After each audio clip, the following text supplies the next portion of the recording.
Je suis encore parti avec les oiseaux à la fraîche, car comme vous le savez, on va rentrer dans une période de grosse chaleur.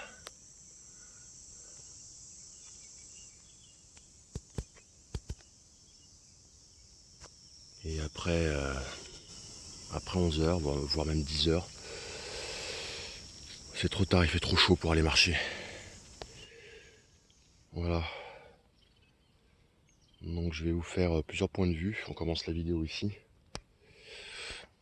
Je suis pas très haut, mais je suis perché dans un arbre.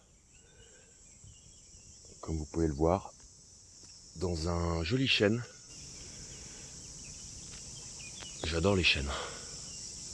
Alors, on se sent très très bien dedans. Donc vous le savez, hein, j'adore la rando, je suis assez sportif, mais le but c'est pas du tout de faire des vidéos sensationnalistes avec des acrobaties, etc. Non, pas du tout, enfin risqué, c'est pas mon genre.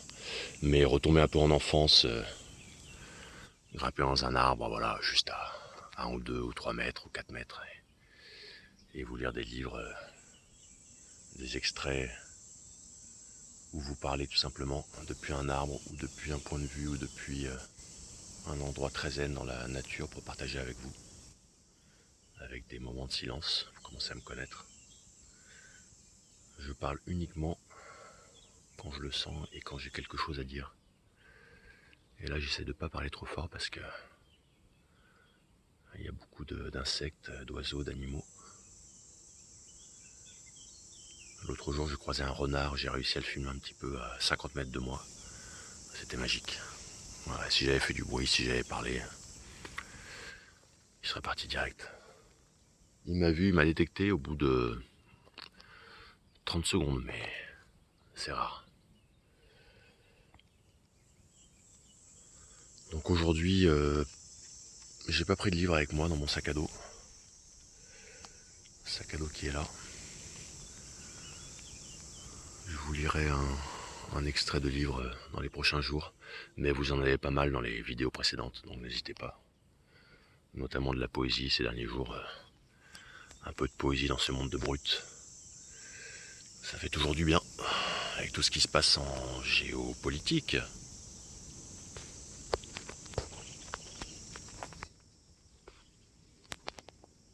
Voilà. Je vais poursuivre ma rando et je vous reprends un peu plus tard.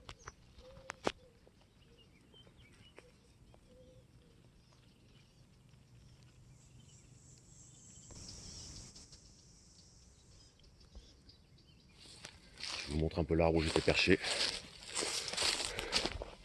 Tout simplement. Mon petit chêne. Allez, à tout de suite.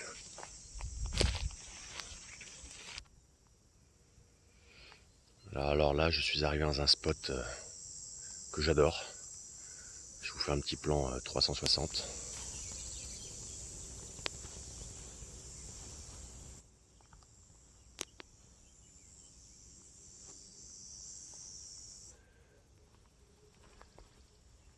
Et c'est intéressant parce que les nature writers, comme on les surnomme, hein, les écrivains américains qui parlent principalement de nature, et c'est vrai que moi je me considère un peu comme un nature writer, parce que je parle effectivement beaucoup de nature dans mes livres, et c'est un de mes sujets favoris, que ce soit des romans ou d'autres livres, non-fiction, comme on dit dans le jargon littéraire. Et en fait, ce qu'ils expliquent souvent quand vous lisez des nature writers, c'est que à un moment donné, ils se baladent, évidemment ils se baladent beaucoup, et ils se retrouvent tout d'un coup dans un spot, un lieu magique, quoi, un lieu idyllique, où ils ressentent quelque chose de très fort. Et c'est vrai que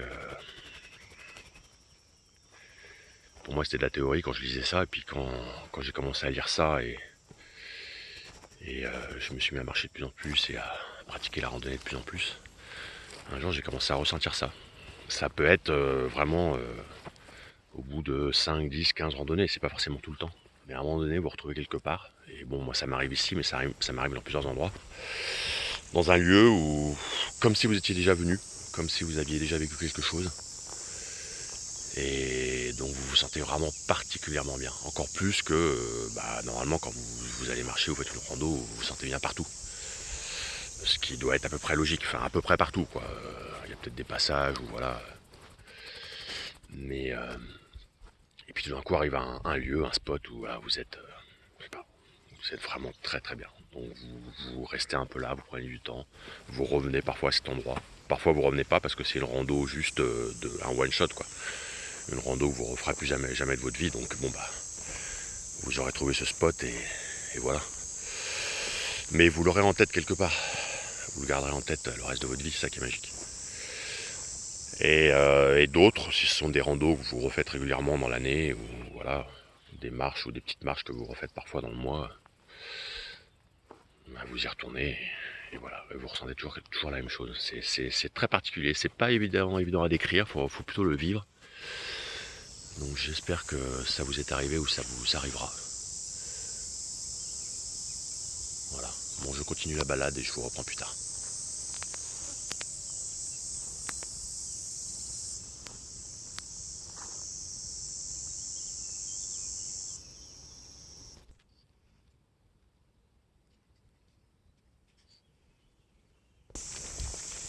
Alors là je suis en sous-bois total, hors des sentiers battus, j'adore faire ça. Alors faites-le uniquement si vous avez le sens d'orientation et si vous connaissez un peu la zone, parce que il y a assez de randonneurs qui se perdent comme ça, pas prendre de risques. Mais bon, quand vous maîtrisez à peu près l'orientation, vous savez plus ou moins où vous êtes, vous savez que votre sentier d'origine balisé n'est pas très loin, vous pouvez le faire. Voilà, donc là parfois il faut que je me baisse parce que voilà. Parfois vous tombez sur des sentiers d'animaux, voilà, ce qu'on appelle les sentiers d'animaux. Donc vous pouvez vous retrouver grâce à des sentiers d'animaux.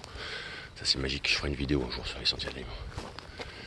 Allez, je vous reprends plus tard parce que là je vous emmène à un spot. Ah bah d'ailleurs on commence à le voir. Allez, je vous le montre déjà. Attention, c'est magique.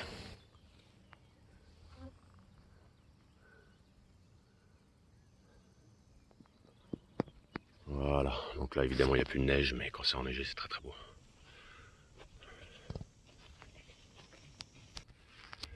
Quand on parle du loup, de sentier d'animaux, en voilà un.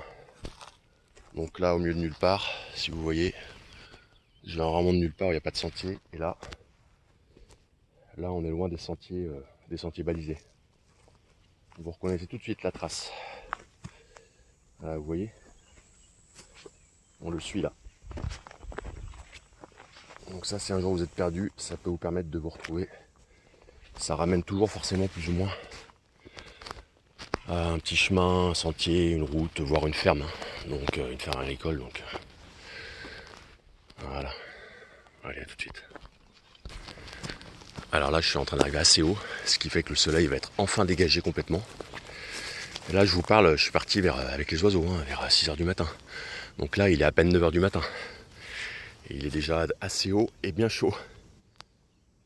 Et on le voit dégager. Je suis arrivé au sommet d'une petite colline là. Je suis pas très haut, je dois être à 800-900 mètres. Un peu moins de 1000. Allez, je continue, je vais vous montrer la vue dégagée. Voilà, on arrive. Donc, ce qui est bien, c'est qu'il n'y a pas de contre-jour. Donc je vais pouvoir vous montrer cette jolie petite chaîne de montagne.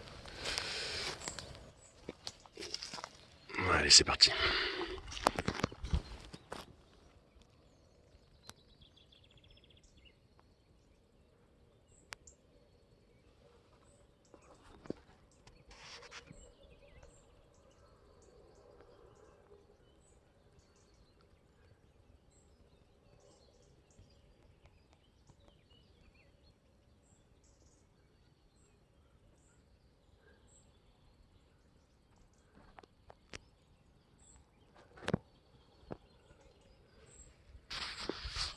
Voilà, j'espère que ce partage vous a plu. Je vous précise que... Mais ça aussi j'en parlerai sur le ton de l'humour dans une vidéo spécifique. Je ne suis pas youtubeur, mais auteur. Donc je n'ai pas de matériel de fou, je n'investis pas dans du matériel de fou, je filme avec un vieux téléphone qui a 10 ans parce que je suis pas du genre à changer de matos tous les 6 mois ou tous les ans. Même si là je vais être obligé de pas tarder. Donc mes vidéos sont vraiment faites maison, système D, au plus simple. C'est pour ça que je sais même pas zoomer là, dans ce sens-là, de la vision du téléphone. Donc pas d'effets spéciaux, pas de... Voilà.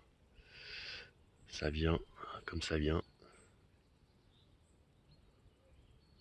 Mais bon, tant qu'il y a une ambiance et une image, si ça vous plaît. Passez un très bon week-end. Regardez, je vous laisse avec des fleurs.